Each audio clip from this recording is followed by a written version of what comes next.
In this video, we're going to take a look at using the post-processing stack with Cinemachine. We're going to take a look at how to use the post-processing extension to activate post-processes on Cinemachine virtual cameras, and we're also going to look at how we can blend between different post-processes on each of our virtual cameras. The post-processing stack includes a series of behaviors we can add to our camera to drastically improve the aesthetics of our scenes. In this scene, we have a simple timeline sequence cutting between 3 different Cinemachine virtual cameras. I'd like to add a number of different post-processing effects to these shots. Let's create a post-processing layer on our main camera.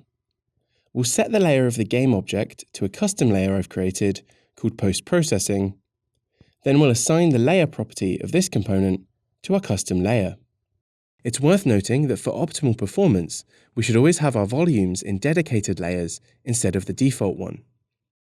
I'd like to apply some default post-processes globally across all of our cameras.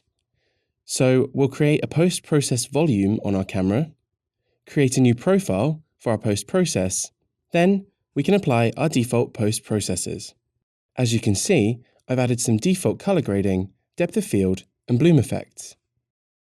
Now we have 3 cameras with some post-processing.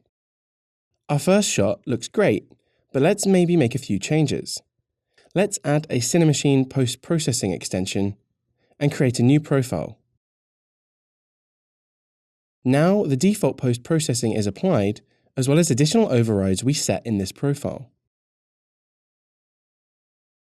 Let's suppose we'd like our second shot to look a bit different. As our camera reaches a certain point on the track, we'd like to blend into a different post-process effect. We can use post-processing volumes to do this.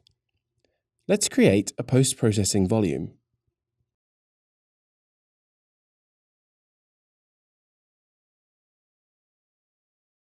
The blend distance setting will cause the camera to blend between its current post-process and the post-process applied to the volume as it enters the blend area. Keeping the blend distance at 0 will cause the camera to immediately swap effects without any blending. Now, when the camera moves into the volume area, our post-process changes. We can also use clip blending in Timeline to transition between different Cinemachine post-processing states. For example, in our final shot, I'd really like the camera to start focused on the pillar and pull focus to the background as it moves past. To do this, let's duplicate the camera and clone the post-process. We'll adjust the depth of field settings on the shot to be focused on the background. Now, if we swap between the 2 shots, we can see the start and end states that we'd like our camera to blend between. If we move them together and create a blend state, we can see that our camera now blends between the 2 different states, emulating a pull focus effect. It's also worth noting that if we have a depth of field post-process enabled on our camera and we're tracking a target, we can tell Cinemachine to dynamically pull focus on our tracked target based on its distance from the camera.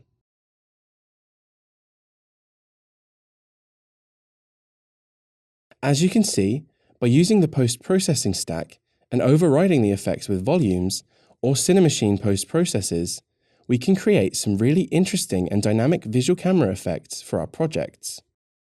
For more information on Cinemachine and for more Unity tutorials, be sure to follow the links below. Thanks for watching.